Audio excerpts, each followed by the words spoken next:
कर दिया था। और कौशल जनपद की स्त्रियों ने भी राजपद से जाते हुए उन कमनीय कांति श्री राम को देखा था और उनकी सुंदरता कामदेव जी को भी मोहित कर रही थी। उन स्त्रियों ने श्री राम को मन ही मन पति के रूप में वर्ण कर लिया था।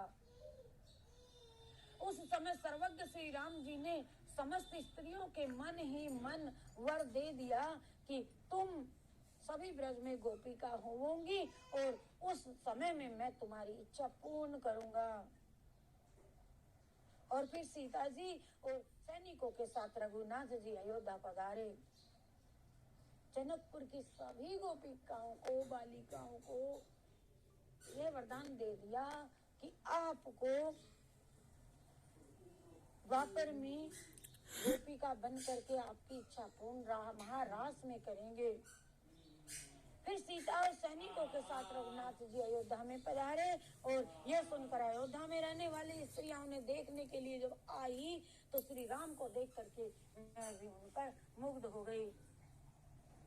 वे प्रेम से विवल हो मूर्छित सी हो गई और फिर वे श्री राम के व्रत में परायण सरयू के तट पर तपस्या करने के लिए गई। तब उनके सामने ये आकाशवाणी हुई कि द्वापर के अंत में यमुना के किनारे वृंदावन में तुम्हारे मनोरथ पूर्ण होंगे और इसमें कोई संदेह नहीं है। आकाशवाणी सभी गोपिकाओं ने सुनी अयोध्या नगरी की। और जिस समय श्री राम ने पिता की आज्ञा से दंडक वन की यात्रा की, सीता तथा लक्ष्मण भी उनके साथ में थे। वे हाथ में धनुष लेकर के जब इधर से उधर विचर रहे थे लक्ष्मण जी सेवा में बड़े भैया की, तो वहीं पर बहुत से मुनि भी थे। वन में उनकी गोपाल वेशधारी भगवान के रूप से वह इतनी निष्ठा थी कि रास लीला के निमित्त वे भगवान का ध्यान करते थे। मुनि उस समय श्री राम की युवा अवस्था थी और हाथ में धनुष बाण धारण किए हुए थे। जटाओं के मुकुट से उनकी विचित्र शोभा थी और वे अपने आश्रम पर पधारे हुए श्री राम में उन मुनियों का ध्यान लग गया। जो वन के अंदर ऋषि मुनि तपस्या कर रहे थे, लक्ष्मण जी राम जी की सेवा कर रहे थे टहलदारी, उन मुनियों के मन में भी आया कि हम श्री राम को वरण करें। तो उनको भी मन ही मन सब साधु संतों को, तप करने वाले मुनियों को, योगियों को यह वरदान दे दिया कि तुम्हें भी द्वापर के अंत में मैं यमुना के तट पर वृंदावन के में तुम्हारे सभी के मनोरथ पूर्ण होंगे, इसमें कोई संदेह नहीं। अर्थात बताया कि ये संत ही हैं गोपिकाएं भी, ये सब ब्रज बालिकाएं गोपिकाएं पूर्व जन्म में ये संत थे।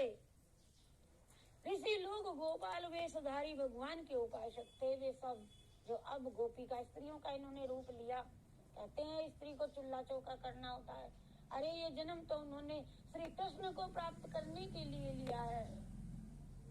अरे इनकी पूर्व जन्म की तपस्या है।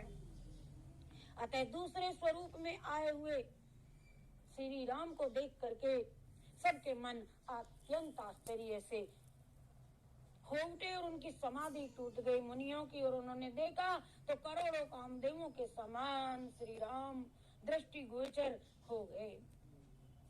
अर्थात जब देखा और फिर दिखाई नहीं दिए, तब वे बोल उठे, हो आज हमारे गोपाल जी बंसी एवं बैत के बिना पधारे हैं। कि जैसे सूरदास जी ने कहा था, सूरदास जी को किसी ने कहा कि आपको दिखता तो नहीं है तो आप भगवान को नहलाते हो।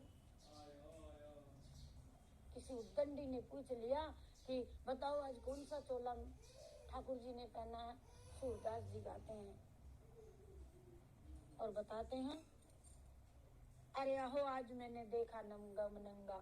तो यही इसी तरह से आज हमारे गोपाल जी बंसी एवं बैत के बिना है। वे सब संत कह उठे और इस प्रकार मन ही मन में विचार करके सबने श्री राम को प्रणाम किया और उनकी उत्तम स्तुति